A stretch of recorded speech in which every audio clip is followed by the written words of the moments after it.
Welcome to Rayn's Cryptids, Myths, and Folklore. Today we're going to talk about fairies. Yep, we're going to talk about fairies. The belief in these supernatural beings is something of a mystery because they are relating a lot of cryptids to fairies. When I was doing my research, I kept coming across other cryptids that they classified as fairy. I believe this was wrong to do in my opinion. As I see it, fairies are a fae, and other cryptids are a fae, like possibly banshees, goblins, and mermaids, to which they classify as fairies. But a banshee is not a fairy. To me, a fae is cryptids that have magical abilities. Although most cryptids have ability that humans don't, like extra speed and the sort. But fae have more mystical or just flat out magical abilities. So, fairies are a fae, and today we're going to talk about fairies. Now, some of what I am saying today may cross with fae or just be fairy.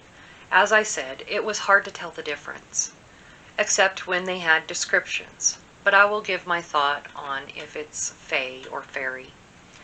So, dating these guys was not easy either, especially with them mixing other fae with them. But I found 1000 BC in the Iliad of Greek mythology, and the historian Gervase of Tilbury says the 13th century in England. This is from both written and oral folklore and dates back to ancient times.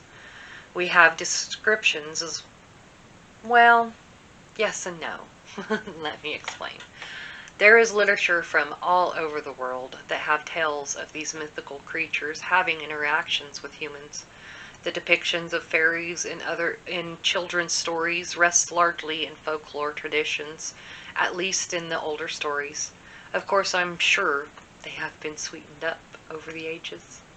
Folklorists and mythologists have various depictions of fairies as spirits of the undead, maybe like orbs. Children of Eve, not sure, but maybe a pissed off cherub? A type of demon. Not sure on this one. Maybe more fae than fairy. A race of independent humans. I think that's a given, since they are fairies. Or even fallen angels. I believe this is because of the religious aspect, which I will explain further in the video. Some of the fairies in mythology want to be fascinated by us. Watchers, if you will. Some want to eat us or hunt and even torture us. Of these, of course, I believe a lot of these may be fae, not fairy. You just never know. Some apparently want to mate with us, and lastly, just want to help humans. So if it's a fae, you want to be careful. Know what you're dealing with first. Fairies can range in size from tiny to human. I am not sure if they are reporting fae with a fairy, so this could vary. I do know most sightings of what I would consider to be fairy, not fae, is they are tiny. Now, if you are a magical being, you might be able to make yourself look human size, of course. From what I have read, they can be of various kinds and have been reported throughout the centuries. Although I am sure some are more fae than fairy. In some of my research, it is said that fairies do not like being called fairies. Most of this is in overseas areas, so people call them such things as little people, hidden people, and fair folk, plus many more. Fairies are invisible to most, except those with clairvoyant sight. Fairies can choose for you to see them if you want to, but of course there are spells out there you can use to see fairies. I do know it is best at dusk or dark 30 if you want that chance. In one lore, they say fairies don't like being seen by humans, and if they do, they will punish you for it. Okay, so they also say that fairies can shapeshift into animals like blackbirds, cats, and many others, but I honestly believe it's more of catching a ride on them. I mean, they are already invisible, and so maybe they befriend them, since I also believe that animals have the ability to see them all the time anyways. Of course, with them having magical abilities, they probably just enchant them to give them a ride. It could be either or. Of course, not all fairies have wings, which could be why they need a ride, or it's just faster that way, or just for fun. There is more lore on protecting yourself from fairies than seeing them as well. Of course, that could be more fae thing, but who knows. It's said that fairies don't like iron. Also, there are tons of charms and amulets, plus many herb combos to keep them warded off. Dealing with fairies in old times was very dangerous as well. If you were caught working with fairies, you were doing witchcraft and punished by death. Now, some of the information I found with Christians, fairies are held as a class of demoted angel. One story describes a group of angels revolting, and God ordered the gates of heaven shut. Those still in heaven would still be angels, and those still in hell would become demons, but those caught in the between became fae, which also includes fairies. Although the history of fairies predates the religious aspect. Also, it was said that Tuatha De Danann, sorry if I mispronounced, which translates to people of the goddess Danu, or also known as Anu, are a race of supernaturally gifted people in Irish mythology. But Anu was also known as an Anuki, which is in Mesopotamian mythology. Makes you wonder how much of this could all be more related to each other. But the Tuatha De Danann are thought to represent the main deities of pre-Christian Ireland, although they are seen in modern times as fairies. But in ancient times they were more regarded as gods and goddesses.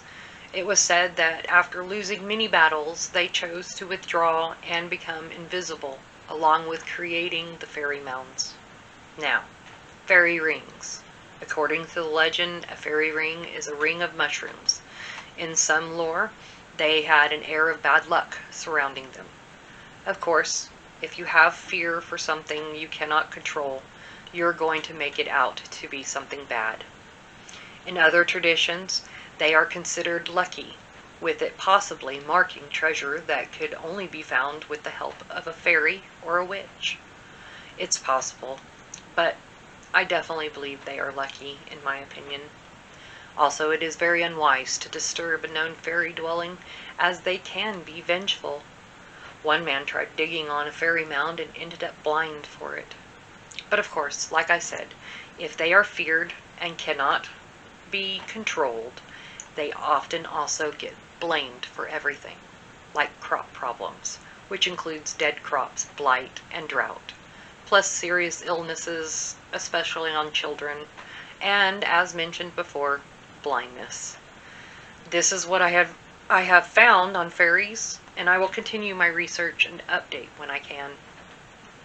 Please like and subscribe, share as well. If you have any sighting stories or even lore on this, any others, please email me in the link below. Also, if you have any topic within the realm of cryptids, folklore, mythology, myths, even legends, or superstitions, please leave a comment below or even email me. I will try to put my Facebook info below as well. Now, let's move on to Superstition for Thought. And today, it is knocking on wood. And much to my surprise, there isn't much on this topic. But here is what I found. Knocking your knuckles on a piece of wood or tree is to bring good luck or ward off bad luck. Origins? Well, I have seen various thoughts, but no one seems to want to agree. But we have the earliest, which is the 17th century. It could be even older, but we haven't found proof of it yet. There are many similar traditions around the world that use knocking on wood of some sort. Places include Brazil, Bulgaria, Denmark, Greece, India, just to name a few. In true form, I believe knocking on wood is thought to wake the spirit of the tree to bring good luck or protection to you, but some believe it also chased away evil spirits. Christians linked it to the wood of the cross from Christ's crucifixion, but again, This predates Christianity. And this concludes today's Superstition for Thought on what I could find on knocking on wood. So, knock on some wood for some luck. Maybe it'll work for you. Thank you for joining me. See you next week.